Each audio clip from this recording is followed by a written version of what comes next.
ప్రతిఫలం.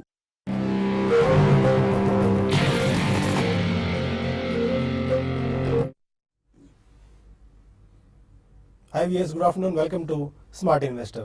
మార్కెట్స్ కొద్దిగా పాజిటివ్ జోన్లోనే ప్రస్తుతం ట్రేడ్ అవుతున్నాయి. సెన్సెక్స్ దాదాపు 108 పాయింట్ల లాభంతో 25,951 పాయింట్ల దగ్గర ప్రస్తుతం ట్రేడ్ అవుతుంది. నిఫ్టీ 21 పాయింట్ల లాభంతో 7,936 పాయింట్ల దగ్గర ట్రేడ్ అవుతుంది. ఇవాళ ఇంట్రాడేలో వచ్చిన ఓపెనింగ్ 7978 ఏదైతే ఉందో అదే హైగా చెప్పుకోవచ్చు. అండ్ 7930 ఇవాళ లోగా ఉంది. అంటే ఆల్మోస్ట్ ఒక ఇంట్రాడే హై నుంచి ఒక 50 to 60 పాయింట్స్ వరకు పతనం అయినప్పటికీ నిఫ్టీ కొద్దిగా పాజిటివ్ జోన్లోనే ఇప్పటికీ సస్టైన్ అవుతుంది. అయితే 7950 ఆ లెవెల్స్ కంటే దిగువన ట్రేడ్ అవ్వడం ఒక కొద్దిగా వీక్నెస్ కి ఒక సంకేతంగా చెప్పుకోవాలి. 7950 అండ్ 8000 ఆ బ్యాండ్ మధ్య ఏదైతే ఉన్న 50 పాయింట్స్ ఉందో ఆ కంజెషన్ గ్యాప్ ని మాత్రం స్టిల్ ఇప్పటికీ నిఫ్టీ ఫీల్ చేసుకోలేకపోతుంది. ఆ లెవెల్కి వచ్చేసరికి కొద్దిగా సెల్లింగ్ ప్రెషర్ మార్కెట్స్ లో కనిపిస్తుంది. దానివల్ల మార్కెట్స్ లో ఈ యొక్క 2-3 డేస్ నుంచి ఒక రేంజ్ బౌండ్ లో ట్రేడ్ అవ్వడం మనం గమనించవచ్చు. అయితే ఇవాళ ఇప్పటి వరకు టెక్నాలజీ రంగ షేర్స్ బాగా వీక్ గా పర్ఫామ్ చేస్తున్నప్పటికీ మార్కెట్స్ ఈ స్థాయిలో నిలబడి ఉన్నాయంటే దానికి కారణం banking stocks and banking index అని చెప్పుకోవాలి. స్పెసిఫిక్ గా బ్యాంకింగ్ స్టాక్స్ లో ఐసిఐసిఐ బ్యాంక్ కానివ్వండి, state bank of India, axis bank, bank of Baroda లాంటి స్టాక్స్ లో కనిపిస్తున్న కొనుగోళ్ల మద్దతు కారణంగా ఇండెక్స్ కొద్దిగా హైయర్ లెవెల్ దగ్గర సస్టైన్ అవుతుందని మనం చెప్పుకోవచ్చు. అండ్ ఇవాళ విప్రో చూసుకున్నట్టయితే విప్రో నిన్న మార్కెట్ క్లోజింగ్ తర్వాత ఫలితాలు రావడం మనం గమనించాము. ఈ స్థాయిలో ఈ క్వార్టర్లో ఏదో Q4 క్వార్టర్లో ఉందో దానికి ఆశించిన స్థాయిలో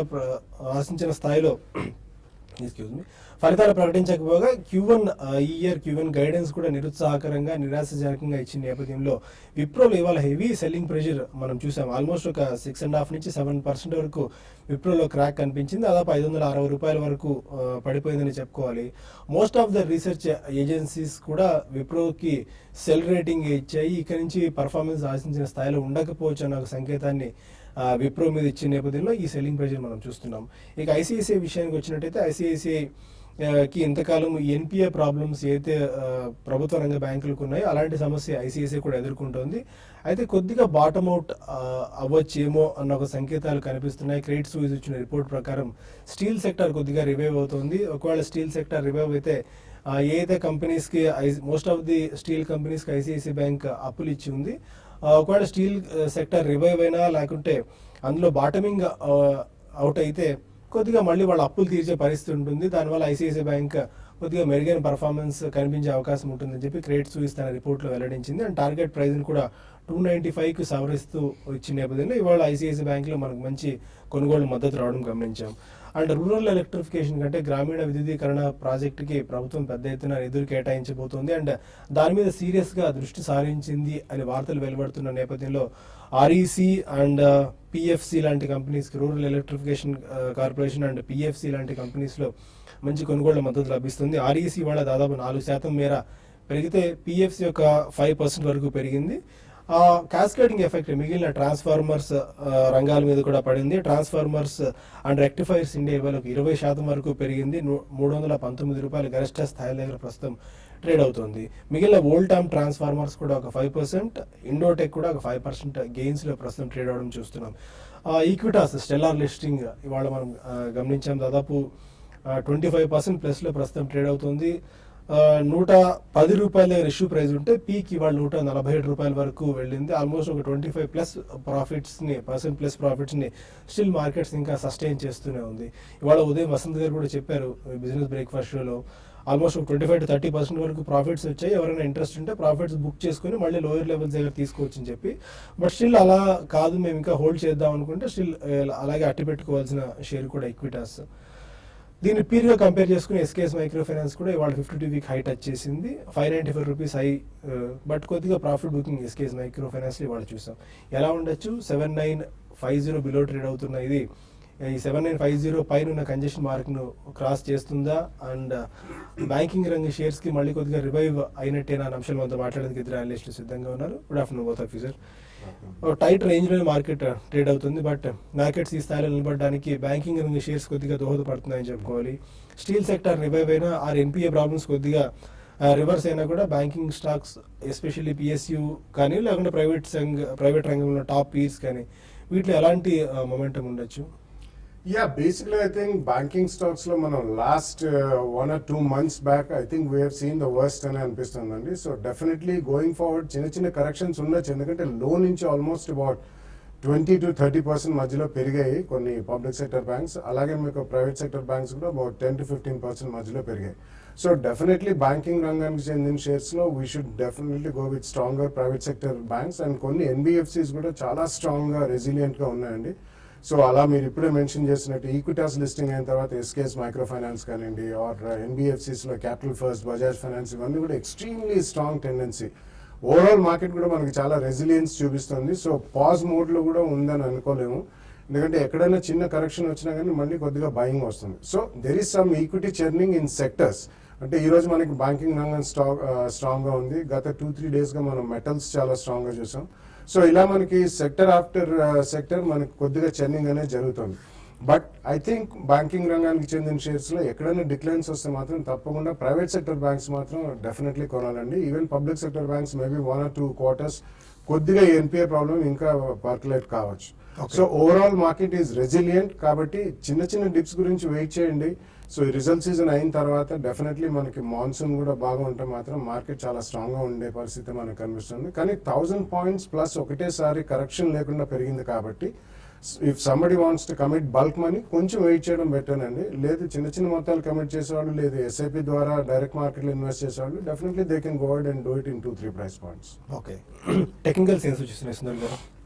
టెక్నికల్ గా మార్కెట్ పాజిటివ్ జోన్ లోనే ఉంది. కాకపోతే మనం ఒకసారి చూస్తే లాస్ట్ 7 రోజులుగా మార్కెట్ కంటిన్యూస్ అప్ ట్రెండ్ లో మనం చూసాము. టెక్నికల్ గా స్వల్ప ఓవర్ బాట్ పొజిషన్ ఆర్ఎస్ఎస్ సూచిస్తుంది కాబట్టి ఈ లెవెల్లో ఒక మైనర్ కరెక్షన్ కానీ కన్సాలిడేషన్ కానీ వచ్చే అవకాశం కనిపిస్తుంది. అలాగే మనం లాస్ట్ 2 days గా చూస్తే కనుక 7950 ఆ లెవెల్లో కొంచెం ఒక మైనర్ సెల్లింగ్ ప్రెషర్ మనం చూస్తున్నాము. ఈ లెవెల్లోంచి కొంచెం దాటుకోలేకపోతుంది. ఇంట్రాడేలో కొంచెం సెల్లింగ్ ప్రెషర్ ఇంచుమించు డేలో దగ్గర నిన్నకులో క్లోజ్ అవడం చూసాము. సో దీన్ని బట్టి చూస్తుంటే ఇక్కడ కొంచెం ట్రెండ్ ఆగే అవకాశాలు కనిపిస్తుంది. కాకపోతే రివర్సల్ అయితే ఇంకా ఏమీ రాలేదు. ఇంకా అండర్లైనింగ్ ట్రెండ్ అయితే ఇంకా బులిష్ గానీ కనిపిస్తుంది. ఒకవేళ కనుక ఈ 2 రోజుల్లో వచ్చే ఒక మైనర్ కరెక్షన్ కానీ ఈ కన్సాలిడేషన్ లో కనుక మార్కెట్ బాగా పటిష్టం చూపించి మళ్ళీ 7,900 పైన కనుక నిలబడిందంటే పెద్ద సెల్లింగ్ ప్రెషర్ లేనంటే ఉన్న సెల్లింగ్ ప్రెషర్ ని కూడా మార్కెట్ అబ్జర్వ్ చేస్తుంటే అనుకోవచ్చు. కాకపోతే కీలకమైన రెసిస్టెన్స్ లెవెల్ చూస్తే 8,000 దగ్గర కనిపిస్తోంది. 8,000 షార్ట్ టర్మ్ రెసిస్టెన్సే కాదు, ఇది మీడియం టర్మ్ రెసిస్టెన్స్ కూడా మనం అనుకోవచ్చు. ఈ 8,000 దగ్గర కనుక మార్కెట్ బాగా స్ట్రాంగ్ గా ఉండి ఆ లెవెల్లో కనుక అట్లీస్ట్ 2-3 weeks కన్సాలిడేషన్ బహుశా ఉండొచ్చు. కన్సాలిడేషన్ అనంతరం కూడా 8,000 పైన కనుక బ్రేక్అవుట్ అయిందంటే మార్కెట్లో ఒక ఫ్రెష్ ర్యాలీ వచ్చే అవకాశం కనిపిస్తుంది. కాకపోతే మనం చూడాలి ఈ లాస్ట్ ఒక 1 month గా చూస్తే కనుక లోయర్ రేట్ నుంచి 1000 పాయింట్ల పైన నిఫ్టీ పెరిగింది కాబట్టి షార్ట్ టర్మ్ టార్గెట్ పూర్తయింది. సో ఈ లెవెల్లో కనుక ఫ్రెష్ ఎంట్రీ అయితే మటుకు కొంచెం కాషియస్గా ఉంటే మంచిది. ఒక చిన్న డిప్లో ఒక చిన్న కరెక్షన్లో తీసుకుంటే మంచిది. కాకపోతే ఇవాళ మిడ్ క్యాప్లో స్మాల్ క్యాప్లో స్వల్ప సెల్లింగ్ ప్రెషర్ చూసాము. బట్ జనరల్గా ఇది ప్రాఫిట్ బుకింగ్ టెండెన్సీ అనుకోలే తప్ప కానీ పెద్ద ఏమీ వీక్నెస్ కనిపించట్లేదు. సో అందువల్ల మార్కెట్ లాంగ్ పొజిషన్ కంటిన్యూ చేయొచ్చు. ఆల్రెడీ లాంగ్ ఉన్నాయంటే కనుక 7,850 కింద క్లోజింగ్ బేసిస్ మీద స్టాప్ లాస్ పెట్టి హోల్డ్ చేయొచ్చు. ఫైన్. ఇంకా కొంతమంది కాలర్స్ లైన్లో ఉన్నారు. ఫస్ట్ కాలర్ చెన్నై నుంచి Ravikumar. Sir, good afternoon, sir. Good afternoon అండి. First of all, thank you very much for TSI team, sir. Because Equitas is me recommendation తో సెల్ చేశాను సార్ 30% కి. Okay, it's really great job. Thank you అండి. And నాకు tech Mahindra, Sun Pharma రెండు నేను ఇప్పుడు కొన్ని ఆల్రెడీ ఉన్నాయండి, నేను యాడ్ చేసుకోవచ్చు. ప్రెసెంట్ 2% గెయిన్ లో ఉన్నాను సార్ రెండు కూడా. టెక్ మహీంద్రా అండ్ సన్ఫార్మా. సన్ఫార్మా, ఓకే. ఈ టైం హోరైజన్ ఎంత అండి, ఎంత కాలానికి? అది నేను యాక్చువల్ లాంగ్ టైమ్ సార్, అది more than 2 years. Okay, yeah definitely you can buy అండి. సో మనకి hold టెక్నాలజీ చేశారు. కంపెనీస్ లో విప్రో ఒకటే కొద్దిగా ఆశాజనకంగా లేవు. But of course TCS had its own problem of $980 million fine. So అది పక్కన పెడితే Infosys has been doing very good అండి. సో గోయింగ్ ఫార్వర్డ్ అంటే మనకి ఇది యూఎస్ లో ఎలక్షన్ ఇయర్ కాబట్టి కొద్దిగా రెటరిక్ అది ఉంటుంది, కానీ డిజిటల్ ట్రాన్స్ఫర్మేషన్ వీళ్ళందరూ పార్టిసిపేట్ చేశారు. టెక్ మహీంద్రా లాస్ట్ 1 year లో సబ్స్టాన్షియల్ కరెక్షన్ జరిగింది కాబట్టి ఇక్కడ ఫస్ట్ ప్రైస్ పాయింట్ లో కొనండి. If there is a 5 to 7% correction అక్కడ సెకండ్ ప్రైస్ పాయింట్ లో ఇంకా కూడా కొద్ది స్టాక్ కొనొచ్చు. Sun Pharma I think the worst for Sun Pharma is over అని చెప్పుకోవాలి. ఆల్మోస్ట్ 6 months అయింది ఇప్పుడు దాకా మనకి మళ్ళీ ఫ్రెష్ గా యూఎస్ ఎఫ్డీ నుంచి ఏ ఆంక్షలు అనేది విధించలేదు. So I think they will come out of all the earlier import alerts కూడా బయటికి నెక్స్ట్ 6 months to 12 months లో వస్తారు కాబట్టి ఒక మంచి బేస్ అంటూ ఫామ్ అయింది. సో ఇక్కడ కూడా మీరు ఒక ఫస్ట్ ప్రైస్ పాయింట్ లో సన్ ఫార్మా కొనుక్కోవచ్చు. బెంగళూరు నుంచి వంశీ మరో కాలర్. గుడ్ ఆఫ్టర్నూన్ ఎవ్రీవన్ అండి. గుడ్ ఆఫ్టర్నూన్ బాలా గారు. నా దగ్గర కైటెక్ గవర్నమెంట్స్, కావేరీ సీడ్స్, అలాగే హీరోస్ ఇంటర్నేషనల్స్ ఇవన్నీ కొన్ని లాస్ లో ఉన్నాయండి. ఓకే. ప్లస్ మళ్ళీ జేపీ ఇన్ఫ్రా వచ్చి హ్యూజ్ లాస్ లో ఉన్నాను సార్. జేఎంటీ ఆటో వచ్చి 30% ప్రాఫిట్ లో ఉన్నా. జేఎంటీ ఆటో ఎగ్జిట్ అయిపోయి ఈ షేర్స్ లో యావరేజ్ చేసుకోమంటారా? చాలా స్టాక్స్ ఒకటేసారి చెప్పారు. యా ఐ థింక్ జేఎంటీ ఆటోలో మీరు ప్రాఫిట్ కొద్దిగా బుక్ చేయండి, క్వాంటిటీ ఎక్కువ ఉంటే. బట్ ఆ మనీ తీసుకొచ్చి మళ్ళీ ఇందులో వద్దండి. కిటెక్స్ అంటే రీసెంట్లీ దాన్ని కొద్దిగా ఏదో ఇష్యూస్ మూలాన అది బాగా భారీగా పడ్డం చూసాం. అండ్ కావేరీ సీడ్స్ కూడా రాయల్టీ ఇష్యూస్ ఒకటి, అండ్ లాస్ట్ 1 or 2 yearsగా కొంచెం రకరకాల ఇష్యూస్ అండ్ మధ్యలో ఫారెన్సిక్ ఆడిట్ ఇవన్నీ వచ్చాయి కాబట్టి కొద్దిగా కరెక్షన్ అనేది అయింది. సో ఇయర్ మాన్సూన్ బాగుంటుంది అంటున్నారు కాబట్టి డెఫినెట్లీ ఐ థింక్ కొద్దిగా ప్రైస్ రిడక్షన్ జరిగిన కాటన్ సీడ్స్లో ఇట్ విల్ డూ వెల్ అండి. So just wait for the results to come out. దాని తర్వాత మీరు 2 price pointsలో ఈ 2 కూడా అడిషనల్గా యాడ్ చేసుకోవచ్చు. పైన ఇక మరిన్ని కాల్స్ అండ్ ఈమెయిల్స్ తీసుకునే ముందు స్మార్ట్ ఇన్వెస్టర్లో ఒక చిన్న బ్రేక్ తీసుకుందాం.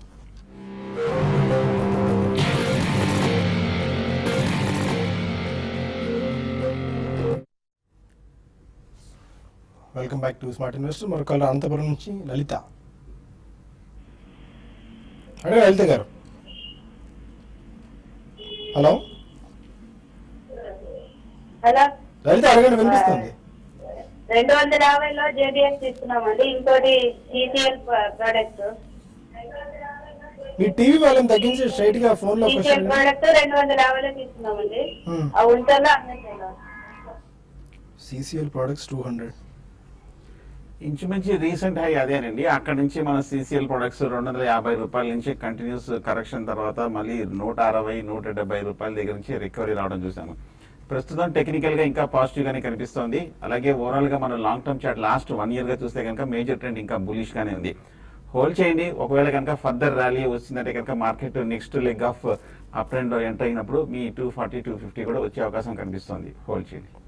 అనంతపురం నుంచి కుమార్ మరొక. హలో సార్ నమస్కారం సార్. నమస్కారం, చెప్పండి. ఎంబీఎల్ ఇన్ఫ్రా మార్క్స్ ఫార్మా తీసుకున్నాం సార్. ఓకే. అది 6 to 1 year కోసం ఎట్లుంటుంది సార్? ఏ ప్రైస్ లో తీసుకున్నారండి? సార్ రీసెంట్ గా తీసుకున్నాం sir, 2 days back. Okay. Yeah 2 కూడా ఉంచండి. You have selected reasonably good stock. Marksans Pharma of course మంచి కరెక్షన్ జరిగింది. సో మీరు లోలోనే పికప్ చేశారు కాబట్టి I think the worst may be over అని చెప్పి అనిపిస్తుంది. ఈ రోజు కూడా స్వల్పంగా స్పర్ట్ కూడా వచ్చింది. అలాగే ఎంబీఎల్ ఇన్ఫ్రా కూడా ఉన్న infrastructure company, its one of the decent infrastructure companies అండి, with reasonably better balance sheet than many peers. కాబట్టి ఎంబీఎల్ ఇన్ఫ్రా కూడా ఉంచండి. ధర్మవరం నుంచి మూర్తి మరొక. Sir good afternoon all of you sir. Good afternoon sir. Sir Surya Roshni, okay. Deep industries, తర్వాత super house sir. ఈ 3 stocks trading purpose అది current price లో తీసుకోవచ్చు సార్. ఓకే. సూర్య రోషిని చూస్తే కనుక మనం ఈ మధ్య బాగా స్ట్రాంగ్ అప్ ట్రెండ్ చూసాము. 130 రూపాయల నుంచి కంటిన్యూస్ గా పెరుగుతూ వచ్చింది. కరెక్షన్ కూడా ఇంకా రాలేదు. ఇన్ఫాక్ట్ కరెక్షన్ అయితే ఈ లెవెల్లో 160, 170 రూపాయల దగ్గర రెసిస్టెన్స్ ఉంది కాబట్టి ఈ లెవెల్లో కరెక్షన్ వచ్చే అవకాశం కనిపిస్తుంది. సో పైగా లాస్ట్ 6 months గా చూస్తే కనుక 170, 180 రూపాయల దగ్గర కూడా స్ట్రాంగ్ రెసిస్టెన్స్ కూడా ఉంది కాబట్టి ఒక ఫర్దర్ కన్సాలిడేషన్ కూడా వచ్చే అవకాశం ఉంది. సో హై రేట్ లో చేసి షార్ట్ టర్మ్ లో ఎంటర్ కావద్దు. ఈ రేట్ లో కొంచెం కరెక్షన్ వచ్చిన తర్వాత ఎంటర్ అవ్వచ్చు.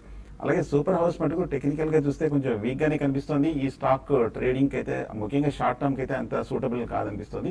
సో ప్రస్తుతానికి అయితే సూపర్ హౌస్ మటుకు ట్రేడింగ్ కోసం షార్ట్ టర్మ్ కోసం అవాయిడ్ చేయడం మంచిది. ఓకే. కొన్ని మెయిల్స్ చూద్దాం. మెయిల్స్ వచ్చాయి, వాటికి సమాధానం తెలుసుకునే ప్రయత్నం చేద్దాం. ముని అడుగుతున్నారు, స్టెర్లైట్ టెక్నాలజీస్ షేర్స్ 90 రూపీస్లో 1145 దాదాపు 1145 షేర్స్ బై చేశారు. ఎలా ఉండొచ్చు? అండ్ ఐసిఐసిఐ బ్యాంక్ ఆల్మోస్ట్ 30% లాస్లో ఉన్నారు. ఈ 2 స్టాక్ స్టేటస్. స్టెర్లైట్ చూస్తే లాస్ట్ 6 months గా మేజర్ ట్రేడింగ్ రేంజ్ లో కనిపిస్తోంది. 110 రూపాయల నుంచి 70 రూపాయల వరకు పడి 70 నుంచి ఈ రేంజ్ లోనే కొట్టుమిట్లాడుతోంది. ప్రస్తుతం అయితే హోల్డ్ చేయండి. 90 రూపాయల దగ్గర ట్రేడ్ అవుతుంది. ఒకవేళ ర్యాలీ వచ్చిందంటే కనుక రీసెంట్ హై అయిన 110 మీరు ఎక్కడ కొన్నారో ఆ రేట్కి ఒకసారి మళ్ళీ ఇంకోసారి పరీక్షించే అవకాశాలు కనిపిస్తుంది. కాకపోతే ఇది ఒక మేజర్ లాంగ్ టర్మ్ రెసిస్టెన్స్ కాబట్టి నా ఉద్దేశం అయితే 110, 115 లెవెల్లో మీరు ఎగ్జిట్ అయ్యి మళ్ళీ వేరే స్టాక్ కానీ బాగా షార్ప్ కరెక్షన్ వచ్చాక తీసుకోవచ్చు. కరీం అడుగుతున్నారు, ₹760లో Kitex garment shares almost 190 shares తీసుకున్నారు. లాస్ బుక్ చేసుకుని Indo Count industries and plastic బ్లేడ్స్కి షిఫ్ట్ అవ్వచ్చా? ఇందులో లాస్ బుక్ చేయడం అంత ఉత్తమం కాదని, ఎందుకంటే almost you're losing substantial amount. Kitex మధ్యలో కొన్ని చిన్న ఇష్యూస్ వచ్చినాయి, అందుకని బాగా పడడం జరిగింది. అదర్వైజ్ ఇట్స్ డీసెంట్ కంపెనీ అండి. సో మీరు అడిషనల్ పెట్టదలుచుకుంటే మీరు ప్లాస్టిక్ బ్లైండ్స్ వీటిలో పెట్టచ్చు, కానీ కిటెక్స్ గార్మెంట్స్ లో లాస్ బుక్ చేసి ఇందులో మాత్రం పెట్టదు. దివ్య యార్లగడ్డ అడుగుతున్నారు, క్యామ్లిన్ ఫైన్ సైన్సెస్ ₹89లో 89లో బై చేశారు, నెక్స్ట్ టార్గెట్ లెవెల్? ఈ మధ్య లాస్ట్ 1 మంత్ గా మార్కెట్ ర్యాలీతో కూడా బాగా లోయర్ రేట్ నుంచి ₹75 నుంచి షార్ప్ రీబౌండ్ కూడా మనం రావడం చూసాము. కాకపోతే మనం ఒకసారి long term chart last 6 months గా చూస్తే కనుక హై రేట్ లో ₹100 దగ్గర 110 దగ్గర మేజర్ లాంగ్ టర్మ్ టాప్స్ ఏర్పడింది, మేజర్ లాంగ్ టర్మ్ రెసిస్టెన్స్ కూడా కనిపిస్తుంది. సో కాబట్టి ఈ లెవెల్ దాటాలంటే చాలా సమయం పడుతుంది. షార్ట్ టర్మ్ లో అయితే 110, 115 లెవెల్ మీరు ప్రాఫిట్ బుక్ చేసి ఎగ్జిట్ అవ్వచ్చు. ఓకే. సాయిరామ్ అడుగుతున్నారు, జిందాల్సా ఫండమెంటల్స్ ఎలా ఉన్నాయి, 1 year టైం హొరైజన్ కి బై చేసుకోవచ్చా? అయితే ఇవన్నీ బీట్ అండ్ డౌన్ స్టాక్స్ అండి. సో ఉన్న వాటిలో కొంచెం డెడ్ బర్డెన్ ఎక్కువ ఉంది వీటికి. సో అఫ్ కోర్స్ మనకి ఇన్ఫ్రాస్ట్రక్చర్ పెరిగితే వీటన్నిటికి కూడా మంచి ఆర్డర్ ఇన్ఫ్లో అనేది బాగానే ఉంటుంది. కాబట్టి కరెంట్ ప్రైస్ లో it's not a bad idea అండి. కొంచెం రిజల్ట్స్ వచ్చిన తర్వాత మీరు ఫస్ట్ ప్రైస్ పాయింట్ లో కొనుక్కోవచ్చు. వెంకట్ అడుగుతున్నారు, medico matrix world wide fundamentals ఎలా ఉన్నాయి? I don't track the company. It's almost a very small company which is into media play and radio అవన్నీ. So I mean unless fundamentals are proven, generally ఇటువంటి companies కి it's a long gestation కూడా ఉంటుందండి. Except maybe Entertainment Networks India Limited, అదొకటి తప్పించి మిగతా అన్ని I don't think they're doing so well. So కొంచెం fundamentals improve అయ్యాక you can wait. Okay. Madhusudan Reddy అడుగుతున్నారు, క్రాంటన్ గ్రీస్ 47, హిండాల్కో 87లో పర్చేస్ చేశారు, 1 year కి షార్ట్ టర్మ్ లెవెల్స్ అని చెప్పగలరా? 1 year కంటే అది ఎక్స్ట్రీమ్ లాంగ్ టర్మ్ అవుతుందండి. షార్ట్ టర్మ్ చూస్తే కనుక క్రాంప్టన్ గ్రిప్స్ బాగా వీక్నెస్ తర్వాత ఈ మధ్య లాస్ట్ 1 or 2 weeks గా కొంచెం స్వల్ప రికవరీ మనం చూస్తున్నాము. ప్రస్తుతం అయితే హోల్డ్ చేయండి. మీరు అనుకున్నట్టు ఒక 1 year హోల్డ్ చేస్తే కనుక రిటర్న్స్ వచ్చే అవకాశం కనిపిస్తుంది. హిండాల్కో కూడా మనం చూస్తున్నాము లాస్ట్ 1 year గా మేజర్ బేరిష్ ట్రెండ్ తర్వాత ఈ మధ్య లాస్ట్ 1 month గా కొంచెం షార్ప్ అప్ ట్రెండ్ రీబౌండ్ రావడం చూసాము. మెటల్స్ ర్యాలీలో కూడా పార్టిసిపేట్ చేసింది. ఈ స్టాక్ కూడా మీరు ఓపిక్ గా వెయిట్ చేస్తే 6 months to 1 year రిటర్న్స్ వచ్చే అవకాశం ఉంది, హోల్డ్ చేయండి. ఓకే. కమల్ అడుగుతున్నారు, BHEL ₹134లో బై చేశారు, technical levels for short term? Technical గా చూస్తే కనుక మనం ₹95-100 దగ్గర నుంచి BHEL స్ట్రాంగ్ రికవరీ చూసాము. అంత క్రితం చూస్తే కనుక మేజర్ డౌన్ ట్రెండ్ తర్వాత కొంచెం వర్స్ట్ సైకిల్ అయిపోయినట్టు కనిపిస్తుంది. బేరిష్ ఫేస్ నుంచి కూడా బయటపడినట్టు కనిపిస్తుంది. హోల్డ్ చేయండి. 6 months to 1 year హోల్డ్ చేస్తే కనుక మంచి రిటర్న్ వచ్చే అవకాశం కనిపిస్తుంది. నాగేశ్వరరావు కమ్మిలి అడుగుతున్నారు, మైంటెక్ ₹104లో, JK Tyres ₹104లో 1000 షేర్స్ బై చేశారు, hold or exit? I think you can hold it అండి. మైంటెక్ రీసెంట్ టైమ్స్ లో చూస్తే అది చాలా extreme up and down circuits లో ట్రేడ్ అయిన స్టాక్. ఐ థింక్ ఫండమెంటల్స్ కొద్దిగా ఇంప్రూవ్ అయ్యే అవకాశం కనిపిస్తుంది. సో కరెంట్లీ హోల్డ్ చేయండి. సిమిలర్లీ JK Tyres కూడా ఐ థింక్ గోయింగ్ ఫార్వర్డ్ అన్ని commercial vehicles and passenger vehicle sales బాగా పెరుగుతున్నాయి కాబట్టి వాళ్ళు ఒక అక్విజిషన్ చేశారు. కొద్దిగా డెడ్ బర్డెన్ ఉంది, కానీ at least about 12 to 18 months time అంటే యూల్ మేక్ గుడ్ మనీ. పెరిగి వెంకటరమణ అడుగుతున్నారు, L&T ఫ్యూచర్స్ 1163లో షార్ట్ సేల్ చేశారు, హోల్డ్ ఆర్ ఎగ్జిట్? L&T చూస్తే కనుక టెక్నికల్ గా బాగా slow and study up trend లో మనం చూస్తున్నాము. ప్రతి రియాక్షన్ లోనూ కొంచెం రికవర్ అయ్యి కొంచెం పైగా లాస్ట్ 2 days గా చూస్తే కనుక రీసెంట్ హై అయిన ఒక స్ట్రాంగ్ 1250 లెవెల్ కూడా బ్రేక్అవుట్ రావడం జరిగింది. సో టెక్నికల్ గా బులిష్ గా కనిపిస్తుంది. నా ఉద్దేశం నెక్స్ట్ 1 or 2 days ఏమైనా కరెక్షన్ లో మీ షార్ట్ పొజిషన్ ని క్లోజ్ చేసేయడం మంచిది. పుల్లారావు అడుగుతున్నారు, అజంతా ఫార్మా ఫ్యూచర్స్ లో 1511లో బై చేశారు, hold are better to sell it? ఈ టైంలో హోల్డ్ చేయొచ్చా ఆర్ సేల్ చేయాలా? హోల్డ్ చేయండి. టెక్నికల్ గా బులిష్ గానే కనిపిస్తుంది. కాకపోతే లాస్ట్ 1 month గా చూస్తే కనుక కొంచెం లోయర్ రేట్ నుంచి 1330, 1340 నుంచి స్ట్రాంగ్ రికవరీ రావడం చూసాము. కాకపోతే హైయర్ రేట్ లో ఒకసారి చూస్తే కనుక 1580, 1600 దగ్గర స్ట్రాంగ్ రెసిస్టెన్స్ ఉంది కాబట్టి ఇక్కడ నుంచి రియాక్షన్ కూడా వచ్చే అవకాశం కాబట్టి ఎక్కువ ప్రాఫిట్ లేకుండా ఒక 30 to 40 రూపీస్ టార్గెట్ తోటి ఎగ్జిట్ అయిపోవడం మంచిది. సుమంత్ దేవినేని అడుగుతున్నారు, యాక్సిస్, SBI, HDFC ఈ టైంలో ఎంటర్ అవ్వచ్చా? ఐ థింక్ యాక్సిస్ ఈ బ్యాంక్స్ అన్ని కూడా let the results come out అండి. రిజల్ట్స్ వచ్చాక చిన్న కరెక్షన్ అనేది ఉంటుంది, మెజారిటీ ఆఫ్ ద బ్యాంక్స్ లో ఉంటుంది. సో అక్కడ ఫస్ట్ ప్రైస్ పాయింట్ లో కొనండి. అక్కడ నుంచి ఏదైనా ఒక SBI లో మాత్రం మేబీ అబౌట్ 10 to 15% అండ్ వేరే HDFC అండ్ యాక్సిస్ లో అబౌట్ 5-7% కరెక్షన్ ఉంటే సెకండ్ ప్రైస్ పాయింట్ లో కొనుక్కోవచ్చు. శ్రీనివాసరావు కూసూరు అడుగుతున్నారు, లాంగ్ టర్మ్ అంటే 5 years టైం హొరైజన్ కోసం VRL logistics, IFB industries, Mastek తీసుకోవచ్చా? మాస్టిక్ అంటే Majesco is a better play అండి. మాస్టిక్ రీసెంట్లీ అది ఒక హైవ్ ఆఫ్ చేసిన డివిజన్ సెపరేట్లీ లిస్ట్ అయింది. So VRL logistics definitely I think you can buy 5 years అంటున్నారు కాబట్టి the best I would suggest is next 6 months SIP చేసుకోండి. అందులో డెఫినెట్లీ మీరు చెప్పిన కౌంటర్స్ అన్నిట్లో అందులో మంచి రిజల్ట్స్ వచ్చే అవకాశం ఉంది నెక్స్ట్ 3-4 years. స్టిల్ మార్కెట్స్ అదే పాజిటివ్ టెరిటరీలో ట్రేడ్ అవుతున్నాయి. 7941 దగ్గర నిఫ్టీ సస్టైన్ అవుతుంది 26 points ప్లస్తో, అండ్ సెన్సెక్స్ కూడా 122 points ప్లస్తో 25,966 points దగ్గర సస్టైన్ అవుతుంది. Any closing trading remarks? Last half an hour చూస్తే కనుక మార్కెట్ ఒక ఇంట్రాడే రియాక్షన్ తర్వాత మళ్ళీ కొంచెం రికవరీ అవ్వడం చూసాము. డే హైన 795060 దగ్గర ఇంకోసారి పరీక్షించే అవకాశం కనిపిస్తుంది. ఈ 7950 పైన కనుక కాసేపు ట్రేడ్ ఉందంటే కనుక ఇంట్రాడేలో రిస్కీ ట్రేడర్స్ మళ్ళీ లాంగ్ పొజిషన్ తీసుకోవచ్చు. కాకపోతే 8000 దగ్గర ఒక మేజర్ రెసిస్టెన్స్ ఉంది కాబట్టి హై రిస్క్ తీసుకోకుండా ఉంటే మంచిది. సో లాంగ్ పొజిషన్స్ ని స్టాప్ లాస్ పెట్టి హోల్డ్ చేయొచ్చు. ఫైన్. మార్కెట్ మూవర్స్ ఇప్పటివరకు ఈక్విటాస్ హోల్డింగ్స్ తన ప్రాఫిట్స్ కంటిన్యూ చేస్తుంది. 24% ప్లస్తో 136 రూపీస్ దగ్గర ట్రేడ్ అవుతుంది. ఐసిఐసిఐ బ్యాంక్ స్టిల్ 7% ప్లస్తో 253 దగ్గర ట్రేడ్ అవుతుంది. ఇంతకుముందు మనం డిస్కస్ చేసినట్టు క్రెడిట్స్ ఇస్ 295 రూపీస్ని టార్గెట్ ఇచ్చింది. హెచ్డిఎఫ్సి కూడా 1.5% అండ్ మారుతి సుజుకి 1.5% ప్లస్తో ట్రేడ్ అవుతున్నాయి. ఇవన్నీ మార్కెట్ మూవర్స్గా చెప్పుకోవచ్చు. ఇది వాళ్ళ స్మార్ట్ ఇన్వెస్టర్. రేపు బిజినెస్ బ్రేక్ఫాస్ట్ మళ్ళీ కలుద్దాం. Stay with us.